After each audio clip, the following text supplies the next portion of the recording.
Usisahau kusubscribe, kulike, kucomment, kushare kwa ajili ya kuendelea kupata habari mbalimbali za kimichezo ambazo tutakuwa tunakuwekea hapa ndani ya Mafie TV. Baada ya Simba kutinga hatua ya nusu finali kwenye michuano ya kombe la shirikisho barani Afrika, tumekuwa tukiona taarifa mbalimbali ambazo zimekuwa zikitokea katika klabu ya Simba. Siku so nyingi Simba atakuwa anashuka katika mchezo wake wa mkondo wa kwanza kwenye hatua ya nusu finali kwenye michuano ya kombe la shirikisho barani Afrika dhidi ya Stellenbosch kutokea pale Afrika ya Kusini. Sasa taarifa kutoka ndani ya uongozi wa Simba ni kwamba kuelekea kwenye mchezo wao ambao watakwenda kucheza dhidi ya Stellenbosch ya pale Afrika ya Kusini, mwekezaji wao ametoa kitita cha shilingi bilioni 2 kwa wachezaji wao ama wachezaji wa Simba kama watafanikiwa kwenda katika hatua ya finali kwenye michuano ya kombe la shirikisho barani Afrika. Bilioni 2 kwa Simba ni kwa ajili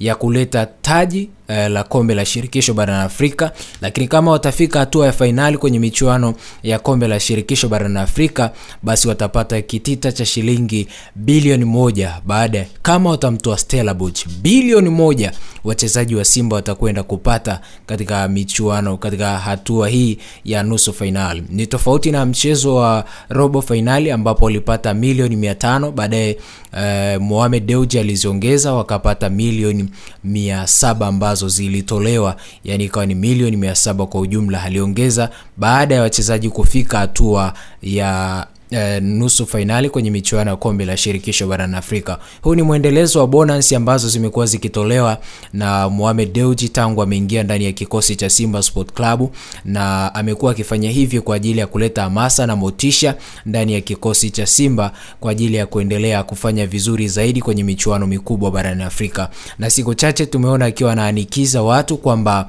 yeye atakuwa anafanya kila kitu ili kuhakikisha Simba inafika katika hatua ya nusu finali kwenye upande wa klabu bingwa barani Afrika, lakini vile vile hatua ya finali kwenye kombe la shirikisho barani Afrika. Mpaka sasa hivi wameshaingia katika hatua ya nusu finali kwenye upande wa kombe la shirikisho barani Afrika, na tunategemea kuona pengine kama kutakuwa na uwezekano mkubwa wa wao kuchukua taji la kombe la shirikisho barani Afrika. Kwa kitita cha pesa ambacho Simba ameweka mezani kinaonyesha zairi shairi ni kwamba wanahitaji michuano ya kombe la shirikisho kuleta ndoo hapa nyumbani, na hili linawezekana kwa aina ya wapinzani ambao wapo kwenye kikosi cha Simba, aina ya wapinzani ambao wapo ambao ni wapinzani wa Simba.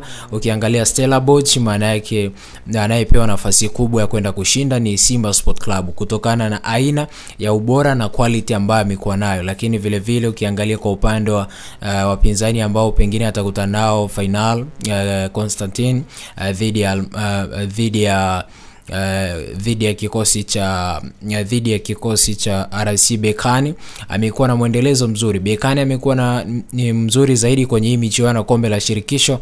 Pengine tutegemee mambo mazuri zaidi ambayo atakuwa anajiri ndani ya kikosi cha Simba, na tuwaone Simba wakiwa wanafika katika hatua kubwa zaidi ya michuano ya kombe la shirikisho barani Afrika. Pengine wanaweza wakaleta taji la kombe la shirikisho kama ilivyo ada, na hii bonus ambazo imekuwa zikiweka na Mohamed Dewji ni kishawishi mojawapo cha kuona kwamba vilabu vingine vinapaswa kufanya hichi ambacho Mohamed Dewji amekuwa akifanya.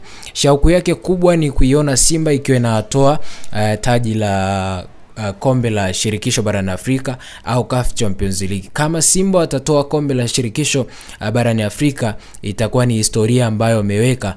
Vilabu vya Afrika Mashariki na Kati au vilabu vya Afrika Mashariki, East Africa, hakuna klabu ambayo imetoa taji la kombe la shirikisho kwa miaka ya hivi karibuni. Kama Simba atafanikiwa kutoa, atakuwa ameandika historia yake ya kipekee zaidi ambayo itachukua muda mrefu kidogo kwa vilabu vya hivi karibuni kuvunja, kutokana na bado